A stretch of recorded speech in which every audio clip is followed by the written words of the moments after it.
þá komið að leiðsögn fyrir hrút. Þetta opinn lestur og á við fyrir suma en alls ekki alla.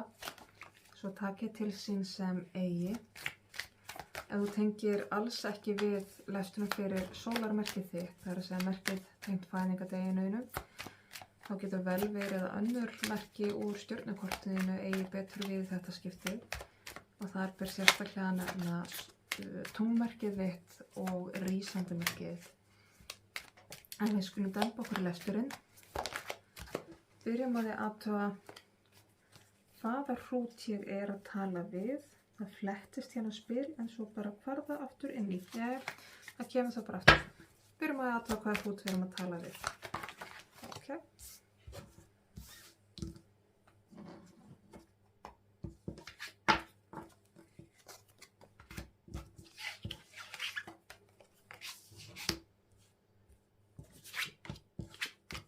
Ok. Við fáum uppákomur, atburðir, áskoranir, ögrun og hvað að vera í lífi þessa hrúts.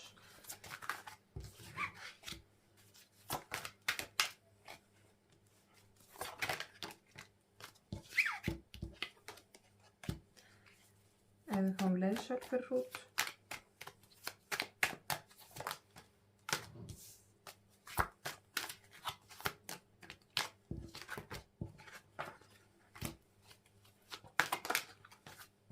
Og ef við fáum að sjá hvaða áhrif þetta hefur á framtíð hjá þessum hrúti.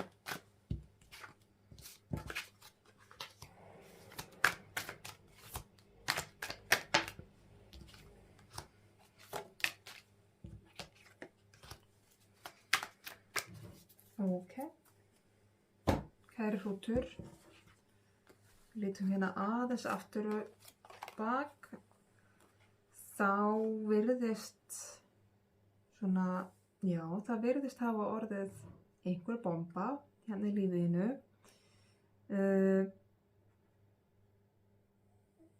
Þar sem að einhverjir sannleikar hafa komið í ljós, einhverjar upplýsingar komið upp á yfirborðið sem að hafa vakið alls konar tilfinningar, þar meira mikla reiði og gremju.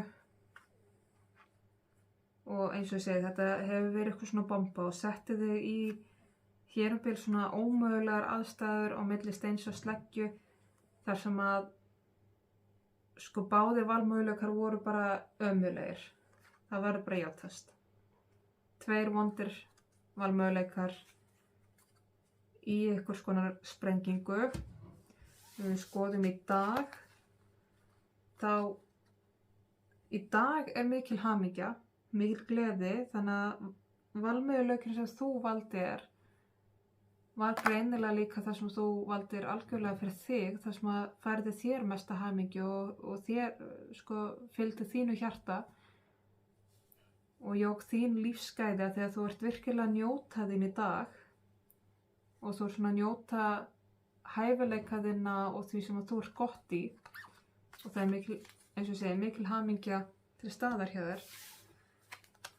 En það sem framundan, það ennþá, situr eitthvað í þér varðandi þennan skell þannig í fortíðinni, þessa bomba.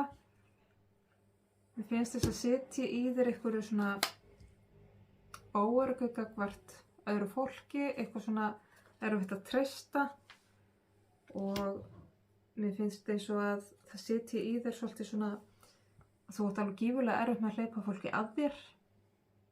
Þú ert alltaf með fólk einhvern veginn svona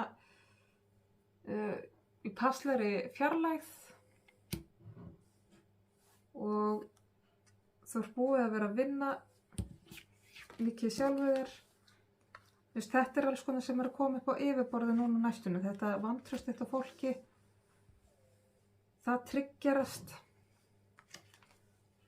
og ítir svolítið út í að það svolítið verið ítæðir í að vinna svolítið sjálfur þér, vinna í gegnum þennan sársauka sem var og rækta þig, þú veist, að efla þennan hluti þér, þetta með að bera ekki alltaf þetta vantraust til annarra, það er ekki verið að ýta þér strax út í það að hleypa fólki að þér, en minnst og kosti þetta sko að sko heilbrigð mörk, þau er ekki bara, það er ekki bara heilbrigð mörk að halda fólki í passlegri fjarlægð og ekki hleypa þeim yfir ykkur línu, heldur eru líka heilbrigð mörk það að vita að þú getur hleypt fólki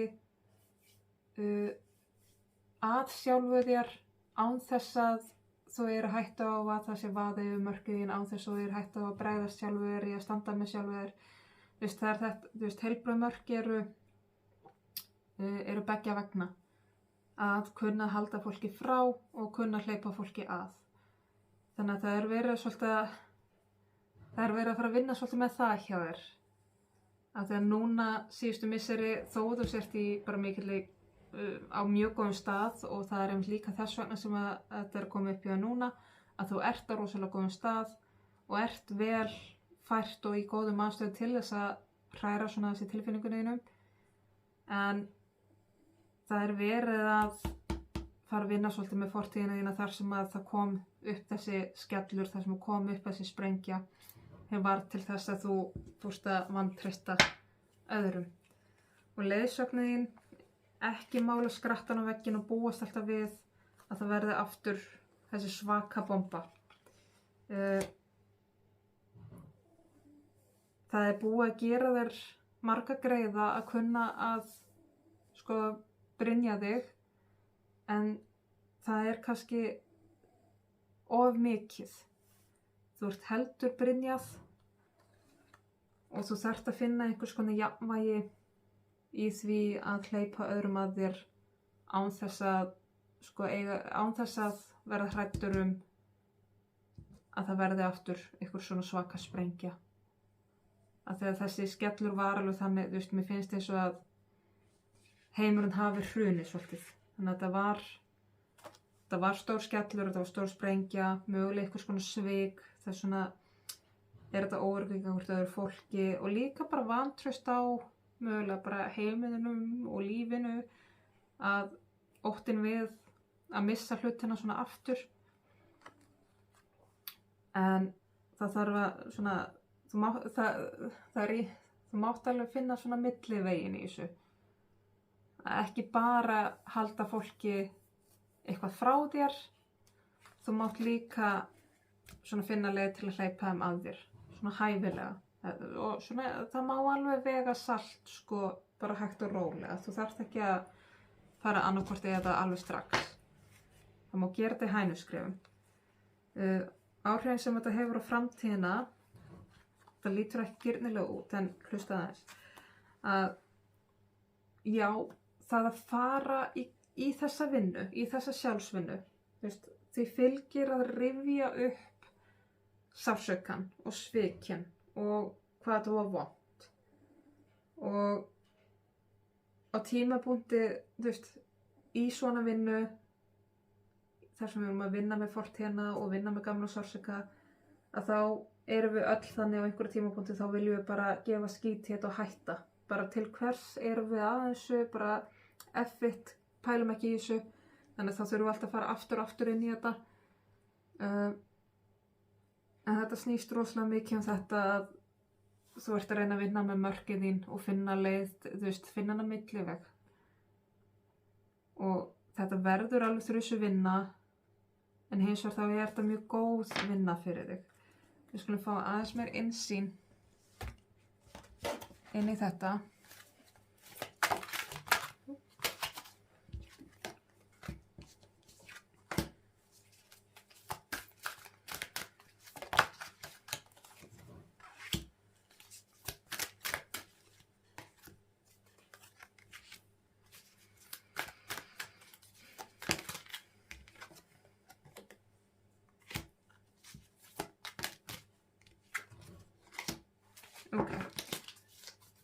Af því að þetta var alveg, þetta var kalt.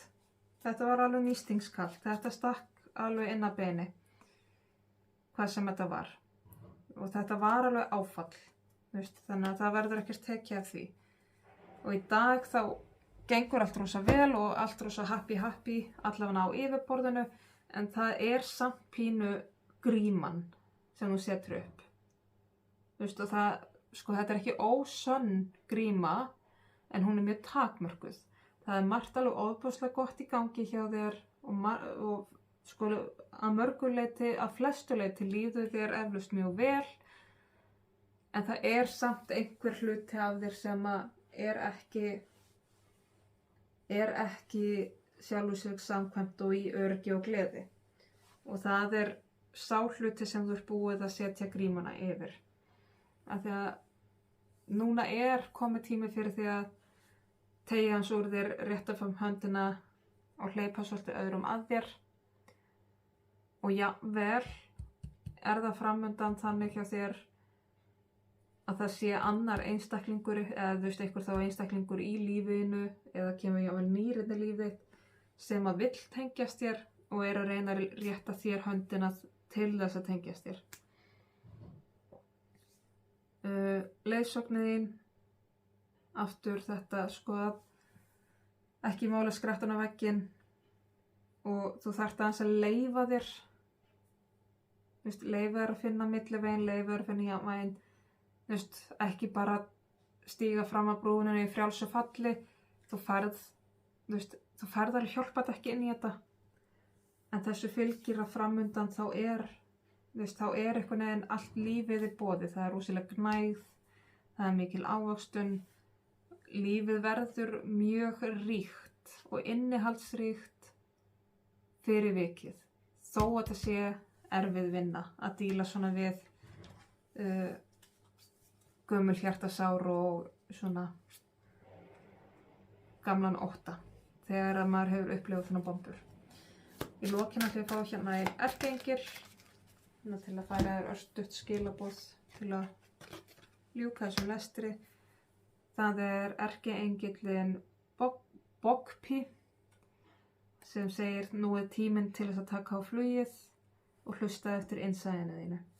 Þannig að því að þú ert núna í þessum aðstæðum, að þér líður að mestu leyti vel og aðstæður í kringu þau góðar, þú ert í ákveðnu öryggi í lífinu, að þá ertu í þannig séð vernduð umhverfi til að taka flugið, til að stíga aðeins út fyrir þægindarammaðinn, út í einhverja óvissu, og þér alveg óhætt að hlusta bara eftir innsæðinu, leyfa því svolítið ráða förinni, því að það ekki að fara að svíkja þig. Þannig að leyfðu þér að taka skrefið. En þá ætla ég að segja að þessari leiðsögn lokið. Ég vona skilaboð þeim rati sönn og réttir þeirra sem þurfa á þeim að halda og koma að gagni. Ég þakka kærlega fyrir mig og ég þakka áheyrnina.